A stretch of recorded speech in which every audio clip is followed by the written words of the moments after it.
ஆரம்பத்துல ஒரு டான்ஸ் மாஸ்டரா உள்ள வந்து, அதுக்கப்புறமா மிகப்பெரிய ஹீரோவா மாறின பிரபலங்கள் யாரெல்லாம் தெரியுமா? லிஸ்ட்ல நம்ம ஃபர்ஸ்ட் பார்க்க போறது பிரபுதேவா. இந்தியாவோட மைக்கேல் ஜாக்சன் அப்படின்னு அன்போடு அழைக்கப்படக்கூடிய பிரபுதேவா, தன்னோட அப்பா சுந்தரம் மாஸ்டர் கிட்ட இருந்தா டான்ஸ் கத்துக்கிட்டாரு. முதல்ல தமிழ் மற்றும் தெலுங்கு படங்கள்ல டான்ஸ் அசிஸ்டண்டா தான் வேலை பார்த்துட்டு இருந்திருக்காரு. அதுக்கப்புறமா பல பாடல்கள் கொரியோகிராஃப் பண்ணி எல்லாமே ஹிட் ஆயிருக்கு. அதுக்கப்புறமா முதல்ல 1994ல இந்து அப்படின்ற படத்துல ஹீரோவா அறிமுகமாகுறாரு. அதுக்கப்புறமா அவர் நடிச்ச காதலன், மிஸ்டர் ரோமியோ, விஐபி, பெண்ணின் மனதை தொட்டு, சார்லி சாப்ளின் மாதிரியான படங்கள்லாம் நல்லா ஹிட் ஆக ஒரு முன்னணி ஹீரோவாவே மாறினாரு பிரபுதேவா. லிஸ்ட்ல நம்ம அடுத்து பார்க்க போறது ராகவா லாரன்ஸ். ராகவா லாரன்ஸ் இன்னைக்கு மிகப்பெரிய உச்சத்துல இருக்காரு. எத்தனையோ பேருக்கு ஹெல்ப் பண்றாரு. ஆனா ஆரம்பத்துல அவர் சினிமாவுல கார்களை தொடக்கக்கூடிய வேலையை பார்த்துட்டு இருந்தாருன்னு சொன்னா நம்ப முடியுமா?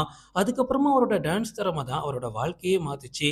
ஆரம்பத்துல பிரபுதேவாவோட டான்ஸ் குழுவுல ஒரு சாதாரண ஆள் தான் ராகவா லாரன்ஸ். அதுக்கப்புறமா படிப்படியா முன்னேறி பிரபுதேவாவோட குழுவுலயே ஒரு முக்கியமான கொரியோகிராஃபரா மாறினாரு. முதல்வன் தொடங்கி போக்கிரி வரைக்கும் நிறைய படத்துல அசிஸ்டன்ட் கொரியோகிராஃபரா இருந்திருக்காரு. அதுக்கப்புறமா 2002ஆம் ஆண்டு ரிலீஸ் ஆன அற்புதம் அப்படின்ற படத்தின் மூலமா ஒரு ஹீரோவாவும் மாறினாரு. அதுக்கப்புறமா முனி, காஞ்சனா, காஞ்சனா 2, காஞ்சனா 3 அப்படின்னு இப்ப மிகப்பெரிய டைரக்டராவும் இருக்காரு.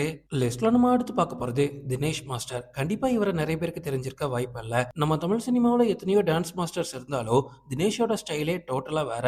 நம்ம தமிழ் சினிமாவுல ஒரு புது ஸ்டைலை கொண்டு வந்து ஒரு தனி இடத்தை பிடிச்ச கொரியோகிராஃபர் அப்படின்னு சொல்லலாம். விஜயோட ஆரம்ப கால படங்களான ஷாஜகான், தமிழன், யூத், பகவதி, வசீகரா இந்த மாதிரி படத்துக்கெல்லாம் கொரியோகிராஃபரே இவர் தான் சொன்னா உங்களால நம்ப முடியுமா? கிட்டத்தட்ட 2000 ஆண்டுல ஆரம்பிச்சு 2025 வரைக்குமே கிட்டத்தட்ட 100க்கும் மேற்பட்ட படங்களுக்கு இவர் தான் டான்ஸ் மாஸ்டரா இருந்திருக்காரு.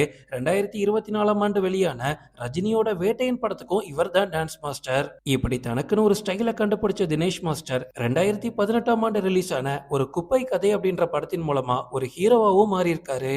லிஸ்ட்ல நம்ம அடுத்து பார்க்க போறது ராபர்ட் மாஸ்டர். ராபர்ட் மாஸ்டரை ரீசெண்டா வனிதா கூட வச்சு பேசிட்டு இருந்தாங்க. அதே சமயம் அவங்க ரெண்டு பேரும் ஒரே படத்துல ஜோடி போட்டோ நடிச்சிருந்தாங்க. ஆனா எத்தனை பேருக்கு தெரியும் ராபர்ட் மாஸ்டர் நம்ம தமிழ் சினிமாவுல ஒரு சூப்பரான கொரியோகிராஃபர் அப்படின்னு? போடா போடி ஆரம்பிச்சு சிங்கம் 2, சூரா, ஒஸ்தி, விசிறி மாதிரியான படத்துக்கு இவர் தான் கொரியோகிராஃபரா இருந்திருக்காரு.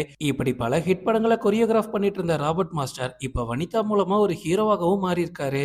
உங்களுக்கு நம்ம தமிழ் சினிமாவுல யாரோட டான்ஸ் ரொம்ப பிடிக்கும் அப்படின்னும் ஃபேவரட்டான கொரியோகிராஃபர் யார் அப்படின்றதையும் கமெண்ட்ல சொல்லுங்க.